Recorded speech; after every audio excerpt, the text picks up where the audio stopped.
Swayam Prabha. Digital India. Educated India.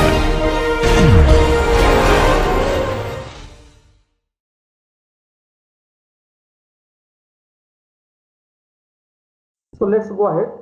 So we define the closure of a subset S inside C to be the smallest closed set containing S. It is denoted S bar. Equivalently, the closure of S is the union of S together with its limit points. So what do I mean by limit point? In other words, a point belongs to the closure of S if it is arbitrarily close to points in S. So this is what we mean by closure of a set. If you have a subset S inside C, the smallest closed set containing S is what is called the closure. And what do I mean? What is the smallest closed set containing S? This simply means S together with all its limit points. Once you take a subset, S may not have some of its limit points. You take S together with all its limit points, you get you get a closed subset, and that will be the smallest closed subset which will contain the given set. Yeah, is it okay? Yes. Sir, what do we mean by smallest set? Smallest, I mean, under inclusion, one set is contained in another set. I will say the bigger one is small. The one which is contained is the smaller. This is the smallest closed set. There is nothing which is contained inside this which contains this. Okay. We can I think equivalently define it as the intersection of all closed supersets of S, right? Right, equivalent to that. I didn't want to say too much, that's to confuse people, so I avoided saying this. So as he points out, the another way of defining this closure, which is you take all possible closed sets containing S and take their intersection. Intersection of arbitrary intersection of closed sets, remember, is again closed, and that will be the closure. There is one slightly important line which is missing in this slide, so let me say it orally. You can now check with this definition that I have made, that a subset is closed if and only if that subset equals its closure. So a set is closed if and only if a set S is closed if and only if S is equal to S closure. Yeah, this is a straightforward consequence of the def. So in other words, a set is closed if and only if it contains all its limit points. Means whenever I have a sequence of points, Cauchy sequence of points in S and converges to some point, that point to which it converges is again inside S. So this is one line missing in the slides. Okay, so this is what we mean by closure. Now let's come to another important notion which we will use many times. A subset S inside C is said to be path connected if given any 2 points Z0 and Z1 inside S, you can find a continuous path joining them. That means you can find a continuous function from closed interval 0, 1 to S with f of 0 equal to Z0 and f of 1 equal to Z1. So you can, very geometric picture, if you have 2 points Z0 and Z1, you should be able to find a continuous path joining the two. If that happens for any 2 points, we say S is path connected. Very suggestive nomenclature. Okay, so we'll see examples a little later. An open subset of C which is path connected is called a domain. And an arbitrary open set in C is a disjoint union of domains. So in general, if you take an open subset of C, it will not be path connected, but it will break up into various open sets, each of which is a domain. So I can write it as a disjoint union of domains. And very often when you are doing the analysis, if something is not path connected, you can break it up into its various path connected components, what I'm calling domains, and study analysis on each of them separately. So in this course, we will mostly be interested in complex valued functions defined over domains. So now let's see some examples. So is the definition clear? Yes. So somebody was asking, is closure defined only for open subsets? No, closure is defined for any subset. Given any subset S, you can talk of its closure. Yeah. Sir, could you explain this line? An arbitrary open set in C is a disjoint union of domains. Yeah, so I'm not proving this statement, but what I'm saying, this is just a remark I'm making, that in general, if you take an arbitrary open set, then it won't be path connected, but you can write it as union of things which are path connected. Union of open sets which are path connected. Like I could take one disk and take another disk disjoint from it, right? That kind of situation. When something is not connected, you can break it up into its connected pieces. This is Okay, what sir. intuitively this means. Yeah. If the open subset in C is like a union of a closed subset and some other open subsets, would that still be an open subset? No, that won't be open then. Then it won't be open. Okay, sir. Okay. Thank you. At all those points in the closed set, there will be a problem. Yeah, my question is the open subset of C, the arbitrary open set in C is a disjoint union of domains in that sentence. Is the disjoint union arbitrary or is it finite? No, it won't be finite. In general, it cannot be finite, right? For example, I can take one disk, then I can take another disk away from it, another disk away from both these, and so on. And I could take this disks going to infinity. Right? Okay. Yeah. So in general, you cannot expect it to be finite. Okay. Okay, so let's see 3 examples. So first example is the complex plane as well as the open and closed disk are both path connected. Yeah, this is obvious because these are not just path connected. There is something much more strong here. There is something much stronger that is satisfied here, namely that these are convex. And convex things are always path connected. You can always join two things by the straight line. So C as well as C or the open disk or the closed disk are path connected. You can join any 2 points by the straight line. What is more interesting is that they remain so even after removing finitely many points. For example, if you remove 1 point, then you can easily think of many contours which will just avoid that 1 point. Or if there are finitely many points, you can easily think of contours which avoid those finitely many points. So removing finitely many points does not disturb path connectedness. What is even more interesting is what I have written in brackets there, which I won't prove, but those of you who are more familiar with these definitions can try to prove it. In fact, even after removing countably many points, they remain connected, path connected. This is more non-trivial, and I won't prove it because that will be a unnecessary digression, but it's interesting, it's a fun exercise you might want to try. The second example, the hyperbola xy equal to 1 in R2 is disconnected. Yeah, it has 2 pieces. Sir, isn't it like obvious? I mean, but we still need to prove it, right? Well, it's not even obvious actually. For example, No, I mean like if you remove a series, I mean a full area, something like, then all the points can't be countably infinite. I mean, no. The point is that if you take some path, it may. For example, I'll give you an example of where this becomes non-obvious. Take complex plane and remove all points where both the coordinates are rational. Yeah, remove this set. It's not at all obvious that the complement is connected. No, this is not obvious at all. Think about it. okay. See, the proof is, I mean, not obvious is one thing. I'm not saying the proof is difficult, but it's not obvious. That's all. So the hyperbola xy equal to 1 in R2 is disconnected. So if you take xy equal to 1, there is something in the second quadrant and there is something in the fourth quadrant, and those 2 pieces are disjoint. I cannot find a path on the hyperbola joining a point on in the second quadrant with a point in its with another point on the hyperbola in the fourth quadrant. So that shows that the hyperbola is disconnected. The third example, I take complex numbers, complex plane, and remove all the non-zero real numbers.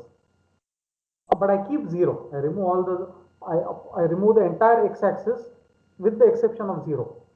Then that's again path connected, because if I take 2 points, I can connect both of them to 0 by the straight line, and then take the union of those 2 paths. That will be a path joining those 2 points. Suppose I have 2 points x and y in the complement. Join x to the origin, join y to the origin along straight lines. The union of those 2 straight lines will be a path joining x and y. So C minus all the non-zero reals is again path connected. Moment I remove 0 as well, it is no longer path connected. Sir, like, can you explain example 1 once more? Sorry? Example 1 once more. Explain what once more? Example 1. Example 1. Example 1. I just said, I want to say given 2 points, I can join them by a path, right? Hmm. Just take the straight line joining the 2 points. That's the path. Like no, is there a formal proof for that? Like other than just saying like that? So this is the formal proof. You want to so are you asking about removing finitely many points or what? Removing finally many points. Like So okay. Well, I would like you to think about it. It's not difficult. Okay, but since you asked, take 2 points and you can think of the many paths which are joining, which join these 2 points, and such that those two paths only intersect at the beginning and end point. You can find many such paths. Yeah, the only common points in those paths are the starting point and the end point. You can find many such paths.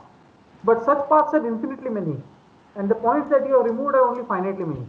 So infinitely many of those paths will avoid those finitely many points. okay. Yeah, think about it. Okay, now let us, Sir, yeah, sir, if we have a path connected, like if we have a set which is very path connected, yeah, then between any 2 points, yeah. will there be uncountably many paths? Yes, in some sense, there will be. No, I mean, I think I have a counter example. To what? Uh, I mean, for example, if you just take a single line, I mean, let's say the segment 0 to 1 itself. I mean, No. The issue here is whether even if you take a single segment, there will be infinitely many continuous functions. Their images will be the same, but the parameterization will be different. So in that sense, you can always find infinitely many paths. No, Even if the so like, path is is the it? same, parameterization can be different. No, you could have a. Suppose if you consider a sphere and you take out the sphere inside of it, and you leave out one point. So, oh wait, so. I think. Oh, never mind. To answer the original question, if we have, if the path connected space has more than one point, then you will always have uncountably many points. Because given any one path, you can always reparameterize that and produce uncountably many more paths. Right, that's what I mean. Only in the case that your path connected space has only one point, will you right. have only one path, which is the constant path. Right. Okay. So that was some topology. Now let us come back to calculus. We want to finally discuss analysis. So let's recall something very basic. The notions of limit, continuity, etc., which you are all familiar with. So let f be a real valued function defined on some subset of R. So look, I suppose all of you by now are very familiar with what this phrase means precisely, that limit of fx as x tends to a is equal to L. But let us since the first lecture, let us quickly recall some of these basics. So let us make this more and more precise till we finally arrive at a rigorous definition. So this means, let's say as a first approximation, it means that values of fx can be made as close to L as we like. Right? That's the naive meaning of this term, limit of fx as x tends to a is equal to L. By taking x close to a. So if you take x close to a, fx becomes close to L. Sorry, and on either side of a, but not equal to a. So this is equivalent to saying that fx minus L, mod of fx minus L can be made as small as we like by making mod of x minus a sufficiently small. So at the next level of rigor, this means that for every epsilon positive, there exists a delta positive such that mod of fx minus L is less than epsilon whenever mod of x minus a is between 0 and delta. Yeah. So how close do you want to make it? You want to make it epsilon close. To make it epsilon close, you have to make x delta close to a. So whenever mod of x minus a is less than delta, mod fx minus L is less than epsilon. For every epsilon positive, however small it is, we can find delta positive such that if x belongs to this delta neighborhood of a, fx belongs to this epsilon neighborhood of L. So what we mean by limit, I suppose everybody by now is perfectly familiar with this epsilon delta mumbo jumbo. Yeah, so just to answer a couple of questions in the chat, somebody is asking about, yeah, so straight line is path connected, of course, and if you remove a point, of course, it is not path connected. It breaks up into two components. So removing a finite number of points made it not path connected, but you said that it will still be path connected. It's a segment that was for the complex set and the, what do we say, the circles, right? That was for the disk. Okay. Oh, for that specific case, sorry. Okay. So I suppose everybody is familiar with this mumbo jumbo about limits, right? What everybody is familiar with this epsilon delta definition. Can I assume that? Yes, you can assume that. Needless to say, if you have never seen it, this does look abstract, but over the course of time, we all know that this is not very difficult. Of course, interestingly, calculus, let's say in some modern sense, began with Newton and Leibniz in the mid 17th century. But this definition probably came in the mid 19th century with Weierstrass. Before that, calculus was on somewhat shaky grounds, it's not so rigorous. Weierstrass was probably the first one to make this precise definition. And yeah, so it took some time. My calculus had progressed quite a bit meanwhile. Okay. So if f from omega to c, if you have function from omega to c, then L inside C is the limit point of f as z tends to z0. If for every epsilon positive there exists a number delta positive, so that mod of fz minus L is less than epsilon whenever mod of z minus z0 is less than delta. So upstairs in the first half of the slide, we were talking about functions defined on subsets of R. Instead of that, suppose we talk about subsets functions defined on subsets of C, say open subsets of C, then we have the exact same definition. Mod of fz minus L is less than epsilon whenever mod of z minus z0 is less than delta. There is no real definition there is no real change in the definition of limit, even for functions defined on open subsets of C. Yeah, so as I said, thus notationally there is no difference between the definitions of limit in the real and complex case, but while unraveling the definitions, we do see a difference. Remember this. I am not justifying this at the moment. We will see this in the lectures to come. So exactly as in the real case, you have these limit laws. Suppose C is a complex number and limit of fz as z tends to z0 and limit of gz as z tends to z0 exists, then limit of sum is sum of limits. Limit of constant times a function is constant times limit of the function. Limit of the product is the product of the limits. Limit of 1 upon function is 1 upon limit of the function, provided the limit is non-zero, and so on. The proofs are identical to the proofs in the real case. No point discussing them. Exactly the same formalism works here as well. Right? So this is what one means by so these are the usual limit laws.